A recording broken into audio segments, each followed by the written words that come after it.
Yeah, Morne, got your first 5-wicket haul against Australia today. Well done. Was it a day late, or how'd you sort of read it? I guess, if you can say that. But, what happened yesterday for us this morning, we needed to step up. Otherwise, we were staring at 700. So it was important for us to start with intensity with the ball. We still had a new ball, and I felt, with a harder, newer ball on the wicket, especially yesterday, you were always in with a chance. So it's key for us to start off well this morning. Morne, yesterday it looked like the game was over. Today it's a whole different ball game. Do you agree with that? Yeah, well, after 500, I suppose so. But, also history at this ground also tells us a different story. I think we've got two guys, especially Graham is set now and he's looking good. And if we can build on a couple of partnerships tomorrow, that first session is going to be key for us and bat well and play well. And hopefully by the end of the day's play, we could be, more or less, in range or close to their target, and we'll take it from there. We always know that day 3 is the moving day and an important day for us as a unit. So, come here tomorrow. There's going to be 11 very hungry South Africans, taking the field. Morne, you got Michael Clarke's wicket in the end, but what's the experience of bowling to him at the moment with the form that he's in?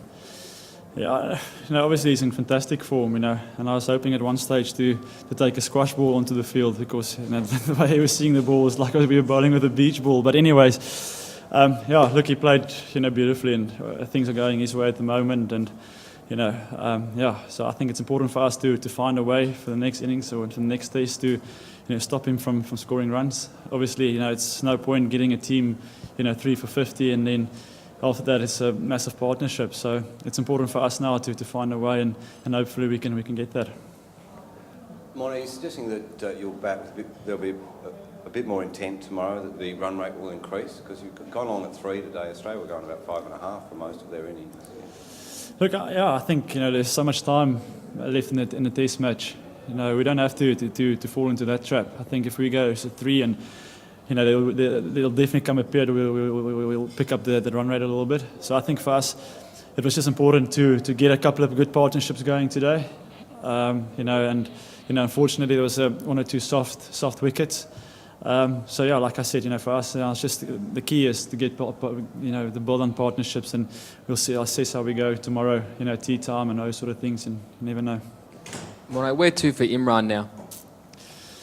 Well, I feel so sorry for Imran because he's worked hard, and I think really his big hole is around the corner. And luckily, with cricket, we all know I've been in the boat so many times. There's a second innings as well, and the wicket is turning quite nicely. And there's a bit of rip now, so I really back Imran to pull out a special performance. He's a confident guy. The whole team is behind him, and we know he's going to deliver something special. Were you surprised by Dave Warner's leg spin though? No, I faced him a couple of times at Delhi, at nets at training. So I always knew he backs himself with a bit of a golden arm. But obviously, he's getting some turn there, so we just have to watch out. You've played your time career under Branson's captaincy, and there was maybe a suggestion after the number 1 had signed with Surrey that maybe he was thinking of retiring and that kind of thing. But obviously he's still very motivated and still wants to play for South Africa. What do you think keeps him going, and what is he like to be play under? I think, Buffy, he's one of the best captains I've ever played, and the amount of passion and pride he's got for this country and the way he's leading. A lot of the guys, a lot of the people don't see what happens in the change room, what's happening behind the scenes. And the way he gets the guys, like yesterday was a tough day, the way he gets the guys to get going and to pull us up and get us up and pick us up, the way it's unbelievable. I think it's a sort of experience you don't buy at the supermarket, as they say. And he's a fantastic leader, and we've seen it again today. We needed a guy up front to be solid, and he's still there on 109 not out. And I really hope tomorrow can be a big day for him. Just flowing on from that, Morne, what was his message to you last night? To be honest, last night the coaching staff and Graham, even this morning, didn't say much to us.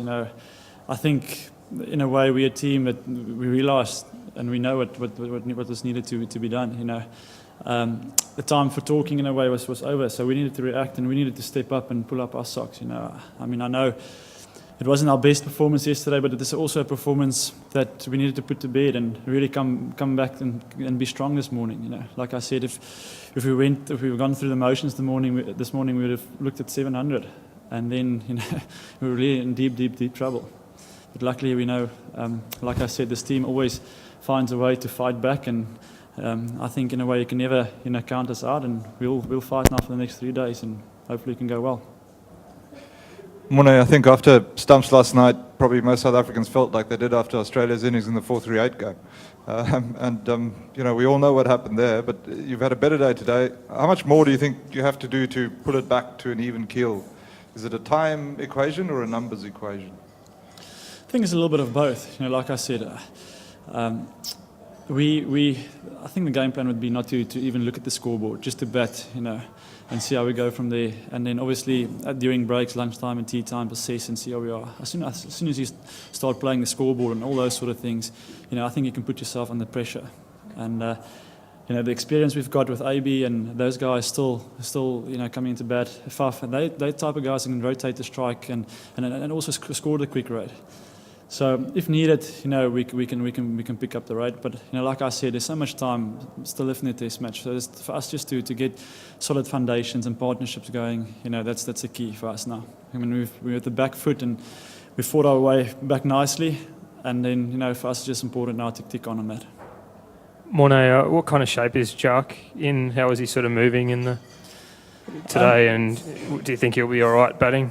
Definitely. You know, luckily.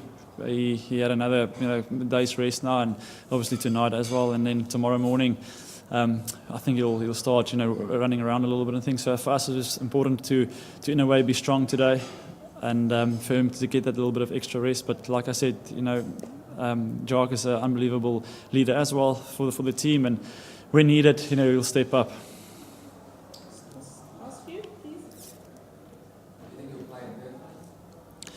Obviously, that's not for me. I mean, I stay out of the medical rooms and all those sort of chit-chats. But like I said, you know, Jark he loves playing against Australia and loves playing here. And, you know, I'll definitely, if he's 50% fit or 40% fit, he's a really tough guy. I think he'll bite the bullet and he'll do it for us.